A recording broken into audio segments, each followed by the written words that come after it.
बिस्मिल्लाहिर्रहमानिर्रहीम। अस्सलाम वालेकुम नाज़रीन, आप देख रहे हैं अवान टीवी यूट्यूब चैनल। नाज़रीन, अहम अपडेट आपके साथ शेयर करने जा रहे हैं। इससे पहले गुजारिश है कि हमारे चैनल को सब्सक्राइब कर लें और वीडियो को लाइक करें ताकि हर नई आने वाली वीडियो आप तक बर वक्त पहुँच सके।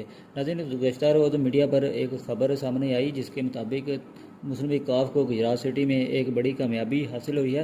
तफसीलात के मुताबिक साबिक मेयर गुजरात और जनरल सेक्रेटरी मुस्लिम लीग नून गुजरात सिटी चौधरी ताहिर मांडा ने मुकम्मल तौर पर अपने कौंसलर हजरात और गुजरात की अहम सियासी शख्सियात के हमरा मुस्लिम लीग नून को छोड़कर काफ लीग में शमूलियत इख्तियार कर ली है। चौधरी शाफिया हुसैन की क़यादत पर मुकम्मल एतमाद का इजहार किया है। तफसीलात के मुताबिक गुज़श्ता रोज़ चौधरी ताहिर मांडा लाहौर जाते हैं, जहाँ पर चौधरी शाफिया हुसैन उन्हें जनरल सेक्रेटरी मुस्लिम लीग काफ गुजरात का नोटिफिकेशन देते हैं। मज़ीद आपको बताते चले, माजी करीब में चौधरी ताहिर मांडा हाजी नासिर महमूद के पैनल के अहम रुकन थे। 2015 में यूनियन कौंसिल से चेयरमैन मुंतखब हुए, जबकि 2019 में मेयर गुजरात मुंतखब हुए।